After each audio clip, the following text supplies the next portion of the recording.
What is up, guys? Here we are with another reaction video, guys. Will America help India in a war with China? Geopolitical analysis by Abhijit Chavda. Before we dive in, make sure you guys subscribe, ring the notification bell, get a video a thumbs up so it gets suggested. Let's do it. Imagine there's a hypothetical future war between India and China. And imagine that India finds itself in a situation where it has to ask the US for help. The question is, will the US be willing to help India? And the answer is yes, the US will be happy to help India, but this help will come with strings attached. Of The US course. will demand that India agree to a number of conditions in exchange, in return for this help. So, what could these conditions be? Please subscribe and let's find out what they could be. This video is brought to you by my geopolitics course, Geopolitics from First Principles. The link is in the description below. So, first of all, why would India and China go to war hypothetically in the future? Well, that war would be initiated by China. China is the aggressor in the India-China relationship. India does Okay. not claim any Chinese territory. India does not threaten China. It's China that claims Indian territory. It's China that has been, for the longest time, threatening India consistently. So if a war does break out, it will be initiated by China. So let's say there's a war. And in what situation, in what scenario would India have to go to the US and ask for help? Well, in this hypothetical future war, such a scenario would happen if India was in danger of losing significant amount of territories and India's very existence, India's very sovereignty were threatened. Only in such a condition would India go and ask the US for help. So it's mainly about territorial loss, significant territorial loss. And the Chinese typically, if they go to war with India, they would seek to capture the whole of Arunachal Pradesh. They would seek to capture definitely Tawang. Tawang is very much on the agenda, and they would seek to capture other Indian territories further westwards. Okay. So that would be the Chinese objective, and India would have to go to the US if significant amounts of territory were in danger of being captured by the Chinese. Yeah. So let's say India goes to the US and the US agrees to help India but gives a list of conditions. What could these conditions be like? Well, first of all, the US will want US military bases in India Of course along they the would. northern border with Tibet. A number of US military bases. They would want access, full access and control of a number of Indian military bases in this region. They would need Really? Air Force bases as well, airstrips, landing strips, all that. And they would also demand access to certain naval bases, ports. And eventually they would want, once the war is over, that this presence in India, US military presence in India, becomes permanent and troops and equipment are permanently stationed in India. So that would be the condition they would give to India, that India Okay. has to agree to these conditions for US help. But that's just the first condition. Yeah. What's next? Well, next, the God US will demand dang. that India participate in American sanctions against Russia. You surprised? Ooh. Of course, they would ask for that. So, India should participate in US sanctions against Russia. India should stop buying Russian oil. India should stop buying Russian weapons and arms and ammunition. India must allow the US to inspect the Russian weapons it has in its arsenal so that the Americans can understand the Russian technology, technological capabilities. If India still had INS Chakra, the Akula class submarine, nuclear attack submarine, the Americans would have demanded access to that as well. But that's no God. longer with India, it's been returned to Russia. So that's about Russia. These would be the demands vis a vis India and Russia. Then they will More? demand More? they would demand complete access to India's nuclear program. They will demand complete Wow. access to India's missile program.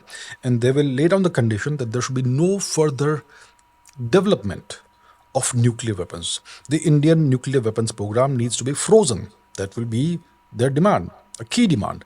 And then they will God. say that since we are asking you to freeze and essentially dismantle your nuclear program and your ballistic missile program, so in return for that, we will station our nuclear weapons with our missiles on your territory. So they will essentially offer India the same deal they have offered Japan. the benefit of the protection of the US nuclear umbrella. And Japan also benefits from this, and then the US will demand that India becomes an official, a formal US military ally, so that it can benefit from US protection, just like Japan does, just like Australia does, and so on. So India will have to become formally a US military ally, which comes with a whole host of conditions. There's a lot of fine print in that treaty. That's God what India will have to dang. agree to. Then they will talk about the Indian economy. They will God. Hey, bro. America said yes. We'll help y'all win. If y'all, we'll help y'all win, but it's gonna cost you an arm and a leg. First of all, we want bases. All of, you know what I'm saying? We want to build military bases there. We want Air Force ports. We want to inspect all your weapons from Russia. You must stop buying your oil, your energy from Russia, and we just want to inspect everything. Nuclear program, yeah, that's done for. You can get rid of that. You're gonna use our nuclear. We're gonna set up our nuclear stuff over there. Um, and you're also going to be an ally of the United States military. He said, which I don't know the all the conditions that come with that or the conditions that are in the fine print, but you're also going to be an ally of the U.S. military. And then now the Indian economy too. What are U.S. going to demand to what help? India will have to agree to. Then they will talk about the Indian economy. They will demand that India opens up its economy and its market to the US, to US companies. They will want unimpeded access to the Indian market. There should be no more trade and tariff barriers, which is kind of a sore point between the two nations right now. They will require that entirely US owned companies be allowed to open up in India. Right now, there are Oh, rules. If a foreign company wants to set up base in India, they need to have a joint venture with a local entity, and there's a huh, cap on what percentage of the new company the foreign entity can own. So that will have to be huh. scrapped, and India will have to allow entirely US owned companies to set up base in India. Then they will want the Indian market, the Indian economy to be consumption based, not production based. And India should export Mm. services instead of goods and products that are manufactured. And if India does manufacture goods and products, then those need to be manufactured for the benefit of the US and Western market. And the manufacturing should be done by US companies, Of US course. owned companies based in India, and the profits should be allowed to go back to the US. So that's God about the economy. dang. What Jeez. next? Well, More? next, they will require that India should normalize relations with Pakistan and offer certain concessions to Pakistan. For example, reimpose Article 370 in Kashmir, a small concession just to make Pakistan feel good and make it feel like, yes, now we can talk to India and normalize relations. So that will be a key demand of the US to normalize relations with Pakistan and reimpose, let's say, Article 370 in Kashmir. Next, they will say, roll Jesus. back the FCRA curbs. FCRA means Foreign Contribution Regulation Act. So that's an act of the Indian government by which companies that register for this, that are registered for FCRA and who have FCRA licenses, they can receive money from abroad, from other countries. So typically Huh. it's NGOs that receive money from abroad. Typically it's think tanks that receive money from abroad, and so on and so forth. So you have to be FCRA registered. You need to have an FCRA registration or license. So Yeah. of late, the Indian government has been clamping down and cancelling the Oh FCRA wow. registrations of a number of NGOs and think tanks and all that. So typically these NGOs, they serve foreign interests. They're typically, let's say, religious NGOs that conduct large scale religious conversions in India, conversions to foreign religions. There are think tanks that further the agenda and the national interest of foreign powers at the expense of India, and so on. So India has been clamping down on this. India has been cancelling the FCRA registrations of a number of these entities, NGOs, think tanks, and all that. So the US will say, roll back all of these FCRA curbs, allow everybody to receive money from foreign countries, essentially the US. Next, the Of US course. will require the right, they will demand the right to conduct unimpeded subnational diplomacy in India. So, what is subnational diplomacy? Subnational diplomacy is when U.S. officials, typically diplomatic officials from the embassies, from the embassy and consulates, etc., they engage with local politicians in various Indian states one to one. So Yeah. it's all about essentially about interfering in the internal affairs of India, and they typically engage with politicians and political parties that are typically opposed to the central government. And it is also alleged that the US may have allegedly funded and created entirely new political parties in India. So they will want the right to do more of this unimpeded, unobstructed access and right to indulge in such activities. That's Yeah. what will be demanded. Next, they will require. Oh, the U.S. to go. Y'all need our help. We'll give it to you, but we basically want to come over and run ish, or maybe not run ish, but we want to come over and do whatever we want. That's basically what it sounds like. Yeah, if we gotta help y'all, and we're happy to do that, but we want to come over there and be able to do whatever we want over there. You feel me? Plain and simple. Like, God damn, how much demands would there be, dog? That's what will be demanded. Next, they will require that India allow US experts to sit as advisors for for the Indian education system. So obviously the Indian education system is very flawed, it's very backward, it's very primitive compared to the US. So the US will offer India the benefit of its experts to reform the education system. So they will want to correct the curriculum, let's say, in subjects like history and so on. They will want to promote the superior American values. Uh, Essentially, it means promoting uh, what's called woke ideology and all that. So they will want that to happen. So they will demand the right. They will demand access to the Indian education system. They will want their experts to be taken as advisors, policy advisors, curriculum advisors, and so on. And all of these demands, they will require that India sign a formal treaty agreeing to all of these terms. India will have to officially and formally sign a treaty with the US, agreeing to all of these terms. And the text of the treaty will not be made public, but the treaty will be binding because India has officially signed it. And the US military presence that will happen in India in in such a hypothetical scenario, this Yeah. US military presence will enforce this treaty. So after a few months after the war is over, if India feels like okay, now we don't want to do it, that won't be allowed. The US military presence will ensure that the treaty is enforced. All right? So, now do you understand why India is a genuinely sovereign nation today?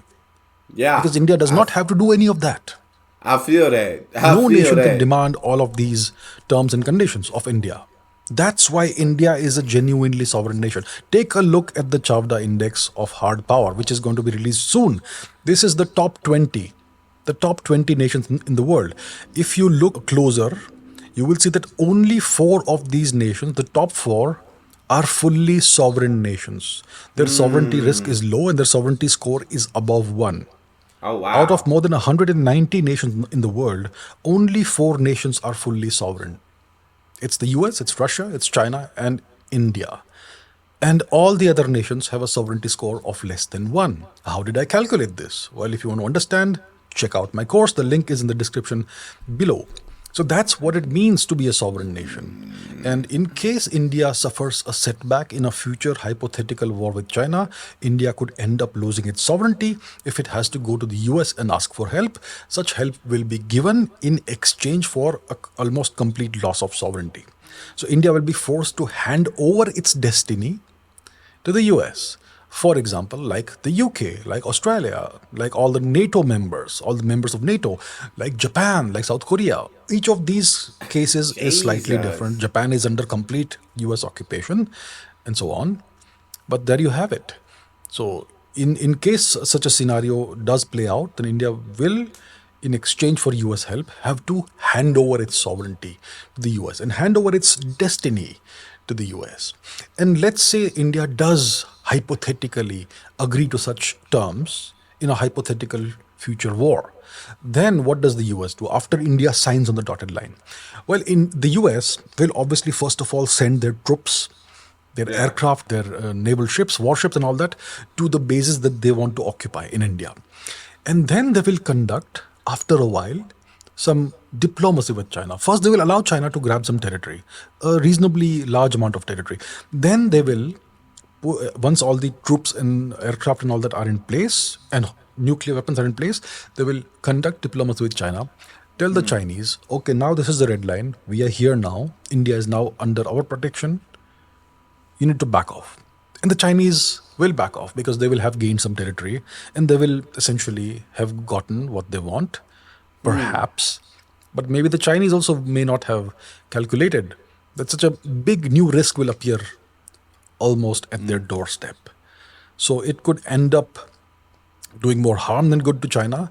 But for India, the harm will be in such a hypothetical scenario, Yeah. fictitious scenario, the harm for India will be incalculable. That's what it So sounds that like. is a completely fictitious hypothetical future That's what it sounds like. But dang, is there? I guess is there anybody else India could go to for help that wouldn't make like such demands in this hypothetical situation if they were even to need help in the first place? Is there anybody else they could go to?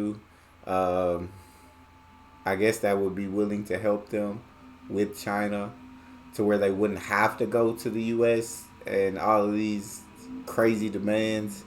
Um, that's a question that I would ask. Or is there anybody else that would be able to help them in a war against China if everything went down? scenario. If India has to go to the US for help, this is what will happen. And it's not some imaginary scenario that I'm cooking up for you. This has happened throughout history. Welcome to the real world. This is how the world works. Take a look at how the British Empire expanded in India after it captured a toehold in West Bengal. Through these means, one of the straightforward examples is Manipur. In the early 19th century, Manipur was conquered and occupied by the Burmese Empire, and the king of Manipur had to go to the British to ask for help and protection. The British were very happy to come to his aid, to the aid of Manipur, and offer their protection to Manipur. And they installed a political agent in the court in Manipur, in Imphal, and they also signed a treaty with the Burmese. And this entry of the British into this matter was the beginning of the downfall of not just the kingdom of Manipur but also the kingdom of Burma. Both were annexed, occupied, God and dang. essentially destroyed, and they are both still suffering from the lingering effects, horrible lingering effects of British rule. So that is what That's can happen. crazy. That is kind of the worst case scenario. So India has to ensure that such a scenario never comes to pass. Yeah, for India, I have sure. already laid out 5 things India needs to do to ensure that China behaves and ensure that there is no war between India and China. One of the things is a nuclear deterrent, and we have a very good nuclear deterrent in India. With yeah, I'll not go into the details of that, but India needs to do more. We always need to do more. So remember I feel this: that. India has no friends. India has no military allies. India is entirely on its own, and that is what it means to be a sovereign, non imperialist nation. You are Dang. entirely on your own. But that's how it should be if you want to be a sovereign nation. So Yeah. that's the situation. Get used to it. And yeah, that's about it. So thank you for watching, and I'll see you in the next video. I guess that really does make sense in the terms of being able to do what you want and not have to live under anyone else's standards or live under anyone's thumbs or demands. I feel like I don't know. I feel like you almost need friends in life, like. But I don't know much about geopolitics and I don't know much about India and the military and everything going on. And I don't. Maybe they don't. Maybe they can be sovereign for forever. But it's very intriguing. It's very fascinating to learn a lot of this information because Your boy never looks into politics. He never looks into geopolitics. Never looks into military. Never looks into strategy. Never knows. Hey, if they would have to ask U.S. This is what the U.S. would demand. Don't even know where all the U.S. got military bases at. Don't know any of this. But that's all we got. Make sure you guys subscribe. Ring notification bell. Give the video a thumbs up. It's your boy Neal. Out.